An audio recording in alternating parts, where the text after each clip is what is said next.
who walk along this road and would like to give an account of their spiritual state to their director, are neither able to do so, nor know how. For the reason we have described, they have a great repugnance in speaking of it, especially when their contemplation is of the purer sort, so that the soul itself is hardly conscious of it. Such a person is only able to say that he is satisfied, tranquil, and contented, and that he is conscious of the presence of God, and that, as it seems to him, all is going well with him. But he cannot describe the state of his soul, nor can he say anything about it, except in general terms like these.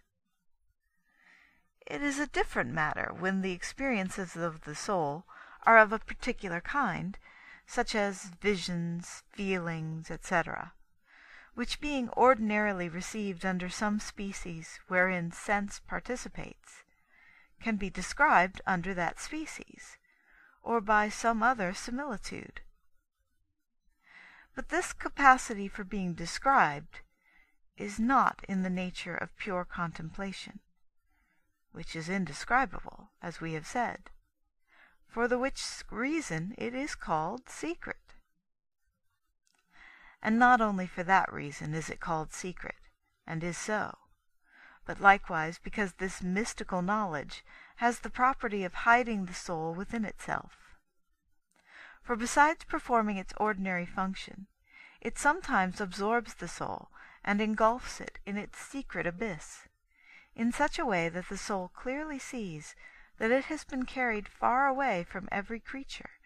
and has become most remote therefrom, so that it considers itself as having been placed in a most profound and vast retreat to which no human creature can attain, such as an immense desert, which nowhere has any boundary, a desert the more delectable, pleasant, and lovely for its secrecy, vastness, and solitude, wherein the more the soul is raised up above all temporal creatures, the more deeply does it find itself hidden. And so greatly does this abyss of wisdom raise up and exalt the soul at this time, making it to penetrate the veins of the science of love, that it not only shows how base are all properties of the creatures by comparison with this supreme knowledge and divine feeling, but likewise it learns how base and defective, and in some measure how inapt, are all the terms and words which are used in this life to treat of divine things, and how impossible it is in any natural way or manner, however learnedly or sublimely they may be spoken of, to be able to know and perceive them as they are, except by the illumination of this mystical theology. And thus, when by means of this illumination the soul discerns this truth, namely, that it cannot reach it, still less explain it by common or human language, it rightly calls it secret. This property of secrecy and superiority over natural capacity, which belongs to this divine contemplation, belongs to it not only because it is supernatural,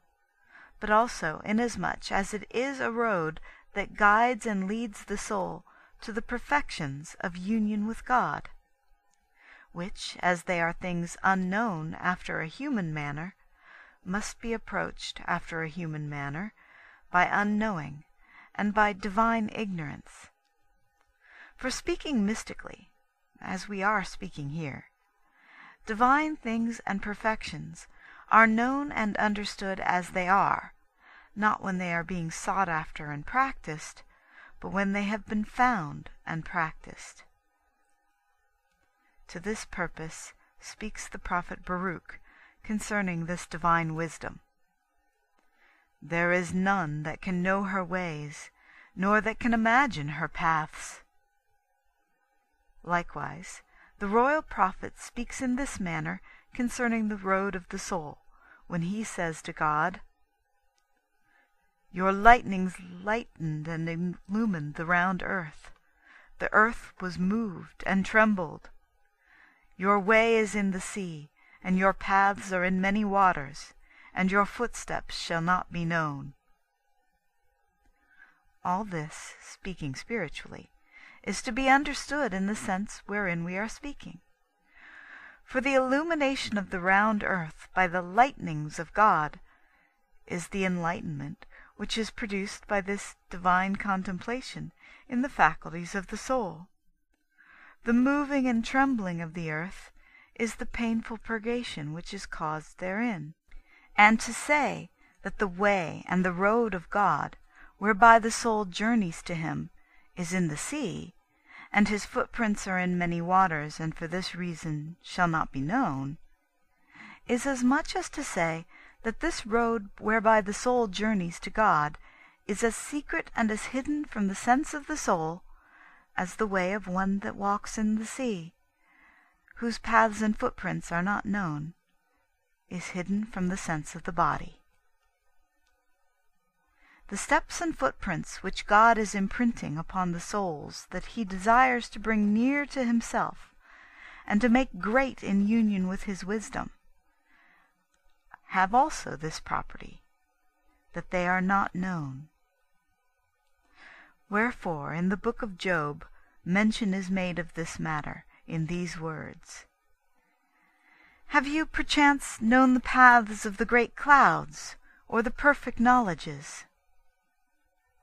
By this are understood the ways and roads whereby God continually exalts souls and perfects them in his wisdom, which souls are here understood by the clouds. It follows, then, that this contemplation which is guiding the soul to God is secret wisdom. End of chapter 17.